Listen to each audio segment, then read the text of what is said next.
Hei, tervetuloa Helsingin sarjakuvafestivaaleille. Minun nimeni on Onni. Minulla on ilo ja kunnia toivottaa tervetulleeksi meidän kanssa internetin välityksellä amerikkalainen sarjakuvataiteilija Derf Backderf, jonka kaksi sarjakuvateosta on ilmestynyt tänä vuonna suomeksi. Ensinnäkin Ystäväni Dahmer aikaisemmin kesällä ja nyt ensi viikolla sitten Kent State. Welcome, sir, to the Helsinki Comics Festival. Thank you. Wish I could be there in person. Yes, but we're happy to have you like this. So I guess it's always good to start, from the beginning. So how did you get involved in the comics? Professionally, you mean? Or in general, what gave you that original spark that made you want to be a professional artist? Yeah, I have no memory of when it started. You know, when I was a little kid, I just became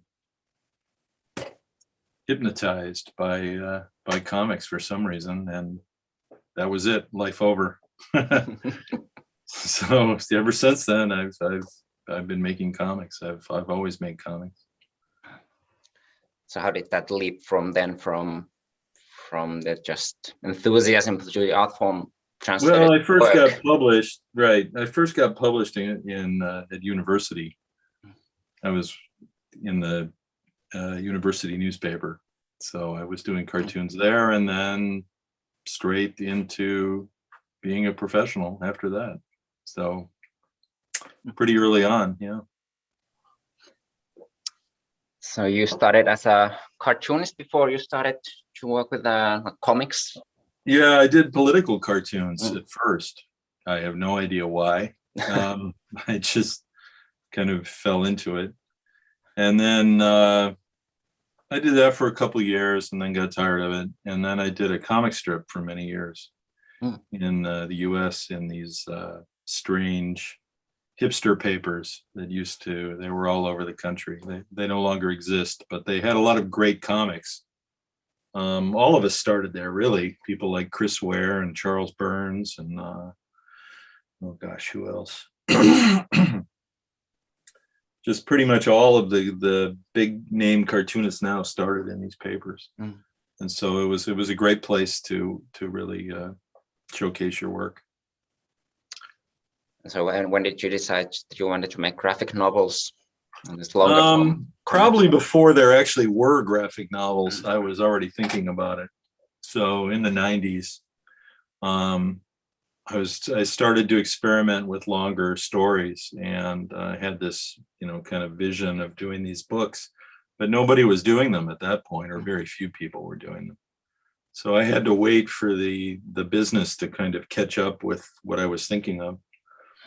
And I published my first longer stories in the early 2000s. And then my first graphic novel came out in, I think, 2010, if I'm not mistaken. And then My Friend Dahmer, which was my big breakthrough work in 2012. And now My Friend Dahmer's been translated to Finnish. It came out earlier this year. Right. So first, congratulations on that. Thank you. Yeah, it was fun. So what made you decide that you wanted to make that book? My Friend Dahmer? Yes. Oh, well, it was just a great story that, dropped from the sky and fell into my lap. I mean, there was never any doubt that I would do that story. It just took me a while to figure out how to do it. Telling a serious story like that was very difficult because I was mostly a humorist. I just did comedies and these goofy comic strips, and drew a very strange drawing style, even stranger than the drawing style I use now. And so it took a long time to figure out how to make this book. And, the response has been great. So my instincts were correct. What was the hardest part about it, about the whole process? Oh, probably the hardest part was convincing someone to publish it. That was a really hard thing. I mean, a lot of people rejected that book, and they didn't even read it or even look at it. All they saw was, that it was about Jeffrey Dahmer, and they immediately thought it was going to be about cannibalism and having sex with corpses and all these horrible things he did, which is not what the book is about at all. But they couldn't get past that. So once I finally convinced someone to publish it, then it became this, huge hit. It's sort of funny to think about, considering the sort of current state of true crime. You could imagine that, like, if you had published it like 5 years later, then I think it has changed a lot. Yeah, it has. I don't know why, but I guess I was, as we call it, ahead of the curve. Yeah. Did you know from the start that you didn't want to talk about the murders and the cannibalism, that you wanted to focus on the... I knew exactly what I wanted the story to be, really from the very beginning. And I started working on that book in like 1991 when he was captured. And, the story was a huge story here. You probably read about it in Finland as well, but it was really big here. And right away, I knew that I wanted to tell the story about, the strange story that I had witnessed. And so that was always mine. But I have no interest in his crimes. Once he starts to kill, he becomes completely boring to me. It's just, another monster. I'm interested in that spiral down because, I was a part of it. So what was the process of doing that comic itself? Did you do a lot of research? Oh, yeah, sure. Yeah. Most of that book was mostly interviews. I tracked down people who were there, friends, teachers, neighbors, that kind of thing, and convinced them to talk and tell me their story, and slowly pieced this thing together, because it really had not been written about before, his young life. So that took a long time, and then trying to figure out when things happen, and it was this whole process. It took many years to research that. No, I mean, I wasn't working on it constantly. I was working on other things, but it took a long time to put together. It's kind of like being a detective. It was fun. I mean, I enjoy that kind of thing. So, that's not a very fun story. So you find a way to make a project like that enjoyable, and that's what I did. What was did you find, what was some of the more surprising or interesting things you found? Oh God, you're asking me about my friend Dahmer. That's almost 10 years old now. I don't know if I remember. Let's see. Some of the most surprising things about my friend Dahmer. I was really surprised how close my friends and I were to that first murder. That was a very troubling surprise. That we were at times just a couple meters away from a dead body. That was the big surprise. It's been this ongoing story, this surrealistic story. I mean, each new revelation just kind of, you have to stop, or I do anyways, stop for a minute and just kind of go, Jesus Christ. It's just kind of one thing after another. And that's been going on for almost 25 years now. And then the other comic you have now coming out in Finland is Kent State. Right. Now this case is probably not as well known, at least in here, as Dahmer is. So could you maybe tell a little bit what the comic is about and what drew you to the subject? Kent State takes place in 1970 in the U.S. at the height of the Vietnam War, and when there were huge anti-war protests all over the country. And at one point at a Kent State University, which is in Ohio, not very far from where I grew up, soldiers were sent in to control this anti-war protest that was going on. And for some reason, nobody really knows why, they opened fire into a crowd of 500 students and killed 4 of them and shot and wounded 9 others. And it was this huge event in U.S. history, modern U.S. history. And it's this incredibly moving story that is very relevant to what's happening in the United States now and really all over the world. I mean, the Gilets jaunes protests in France, for example. You know, every time there's a large movement, the authorities tend to respond with violence. So, I mean, this is a story worth telling.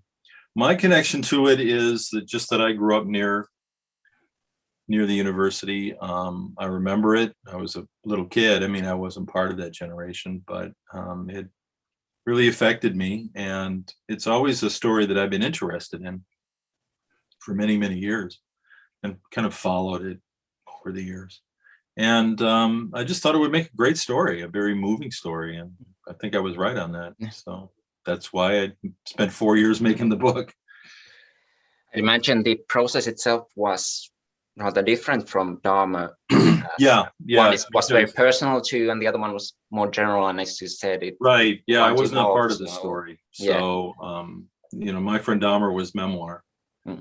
And this story I had to approach really more as a journalist and do all the research. And again, I did interviews. I talked to a lot of people who were there. And then dove into the archives and read FBI reports and the whole, everything that a journalist does. So it took a long time to research. Again, I enjoy that.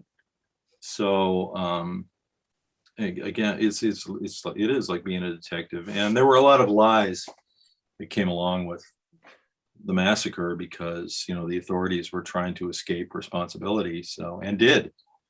So you kind of have to peel away these lies after 50 years. And it was quite a process. Yeah, it took a long time. Have you had a chance to show the work to anyone who was there or was involved? Oh, yeah. Oh, absolutely. Yeah. I've shown it. I mean, a lot of the students in 1970 have read it.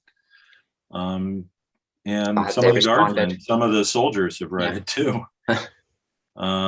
Everybody's pretty happy with it. There's still some arguments over what happened and why, but for the most part, I think I thought there would be more criticism actually, because it is still a very there's a lot of anger around this event and a lot of fighting, the same bullshit that's happening everywhere with everything. But there wasn't. So either people just overlooked it or I did a good job or whatever, but it seems to have been very well received. As you mentioned, it's sort of an ongoing story considering the last, couple of years, what's been going on around the world, especially in your neck of the woods. Yeah, unfortunately. Yeah. What was it like to see those protests last or a year ago, the BLM protest or the January 6th? Right. Well, January 6th is kind of a different thing because that's, of course, the other side. The protests over the summer were horrifying. And the book was supposed to come out in spring 2020, but it got delayed until fall 2020 because of the pandemic. And so I was just sitting there, with nothing to do for 3 months. And then suddenly all of the BLM protests began to take place. And you had, millions of people in the streets and the police were beating people up. And I thought, oh my God, we're going to have another Kent State any second now. And it didn't happen, but I thought for sure that it would. And it was not a fun summer for me. No, not at all. Did you feel like you had any special insight on the incident or like what was going on? No, I have no insights about anything. I'm just a storyteller. Don't look to me for wisdom, please. I think sort of as one thing I feel like is common with both my friend Dahmer and Kent State is that they feel, as you mentioned, like downward spirals. Sort of, you feel like at any moment someone should step in and sort of stop this? Yeah, there's a thread of incompetence through both of them, certainly. Is that something you're interested in, of systematic failures, or? Well, in those two stories, yes. Kent State was more like a runaway train than a downward spiral. I mean, it just kept barreling toward the edge of the cliff, and no one was putting on the brakes. And so tragedy was inevitable. Dahmer was definitely a spiral, and it just I don't know that Kent State was going to happen somewhere. It was inevitable that was going to happen in that era, because it was just there was so much going on in the society. It was almost civil war in this country. You just had millions and millions of people in the streets, and the cops were beating everybody up, and So I think it was inevitable that it happened at Kent State, which was just this sleepy university in Ohio, is curious, but it was going to happen somewhere.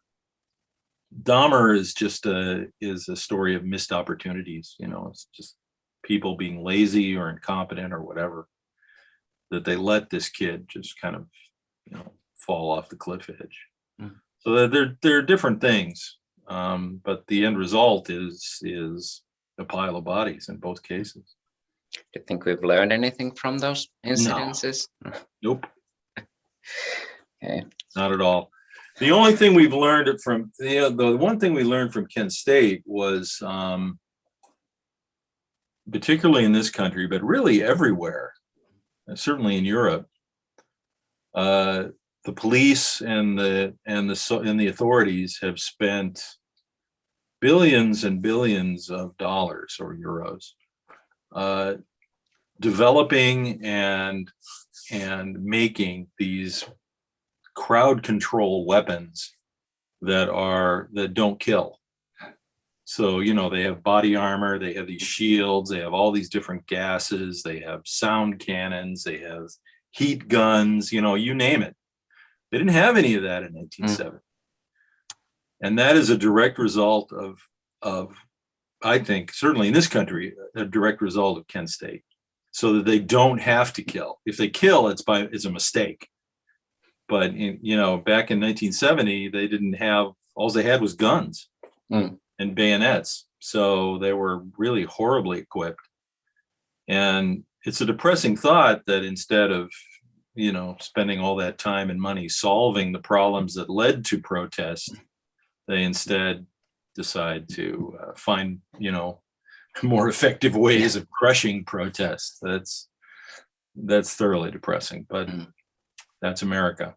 Can you tell us anything about what you're working at the moment, or what we can expect? No, I'm just kind of screwing around with stuff right now. I haven't really picked a big project yet. Okay. But, doing some smaller stuff just to stay busy.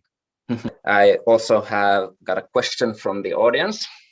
Oh, really? Yes. Actually, last time we talked, and we've talked here about, my friend Dahmer and Kent State, you mentioned that, so those are the two books that people are interested, whereas you've written 4 books, right, 2 of which are comedies. Yeah. So, they're great comedies too. I mean, I'm really good at comedy. Yeah. So can you tell us a little bit about those? Yeah, the first one is called Punk Rock in Trailer Parks, which is about the punk rock scene in 1980. And it's kind of this fictional piece. It's not real, but all sorts of people in it, like the Ramones and Klaus Nomi and the Clash. And it's just kind of this goofy comedy that was a lot of fun to put together, and people seem to really enjoy it. And the other one, which came between my friend Dahmer and Kent State, is called Trashed, which is based on my experiences as a garbage man. After the events of my friend Dahmer, I dropped out of college after going briefly and became a garbage man, picking up the trash on the side of the road. And actually, an interesting item there is that Dahmer, when he killed his first victim, which happened in his home, he cut him up and put the body out with the garbage. So that was like a month before I started working as a garbage man. So that's how close I was to picking up the body, the remains of Dahmer's first victim. Welcome to my world. But Trashed is this very, it's also a kind of investigation of this huge garbage problem that we have in the world, and all of this incredible amount of garbage that each country produces, and what we do with it and what we don't do with it. So it's both a kind of an environmental investigation and this crazy comedy about what it's like to work on a garbage truck. It's a fun book too. This person would also like to know that, well, we focused here on the two tragedies. Why do you think that people are attracted to the tragedies you've done than the comedies? Well, I don't know. Well, the comedies have sold very well. Yeah. But the two tragedies are definitely the two biggest sellers I've done. I don't know. I guess I'm good at it. Surprising to me too. Maybe we should ask your publisher why they decided to translate those books. Right. Well, they published, 3 of them. Yeah. It's kind of that's unexpected. I didn't think that the tragedies would be so popular with people. I'm as surprised as anyone. But I like doing both, so it's not really a problem. I just don't want to do all tragedies or all comedies. I like to mix it up. Okay. Well, then I'd like to thank you for your time then. And my pleasure. We'll see the rest of the audience at the festival, and you hopefully here someday. That'd be great. Yes. That'd be great. Okay.